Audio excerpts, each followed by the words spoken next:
ఓం శాంతి. నలుగురున్న కుటుంబంలో ఏదో ఒకటి అప్స్ అండ్ డౌన్స్ వస్తూనే ఉంటాయి. ఒకరికి దిగులు కావచ్చు, మరొకరికి అనారోగ్య సమస్య కావచ్చు, వ్యాపారాలలో అప్స్ అండ్ డౌన్స్ కావచ్చు, ఫైనాన్షియల్ ప్రాబ్లమ్స్ కావచ్చు. ఒకరికి ప్రాబ్లం వస్తే మిగిలిన ముగ్గురికి దిగులు పట్టుకుంటుంది. మనమేం చెయ్యాలి? ఒకరికి సమస్య వస్తే మిగిలిన వారు ఆ సమస్య నుండి వారిని బయటకు తీయాలి.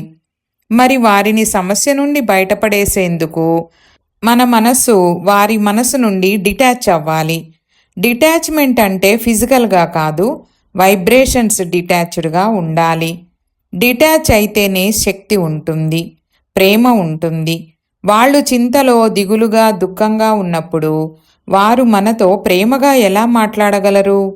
నాతో ప్రేమగా మాట్లాడవచ్చు కదా, ఎన్ని సమస్యలుంటే ఏమి అని అడిగితే అది దయలేనట్లే. ఎందుకంటే వారి మనసుతో మీ మనసు అటాచ్ అయి ఉంది. డిటాచ్ అయి ఉన్నప్పుడు మీరు వారికి ధైర్యం చెప్పగలరు. పర్వాలేదులే, అందరం కలిసి పరిష్కరిద్దామని చెప్పగలుగుతారు. ఎప్పుడైతే అటాచ్ అయి ఉంటారో వారు దిగులుగా ఉన్నారని అందరూ కూడా చింత, దుఃఖం, అధైర్యంలోకి వచ్చేస్తారు. అప్పుడు సమస్య పరిష్కరింపబడేదైనా కూడా పరిష్కారం కాదు. ఎందుకంటే అందరూ లో ఎనర్జీ వైబ్రేషన్స్లో ఉన్నారు.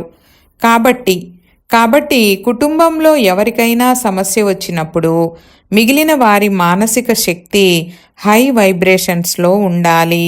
ఓం శాంతి.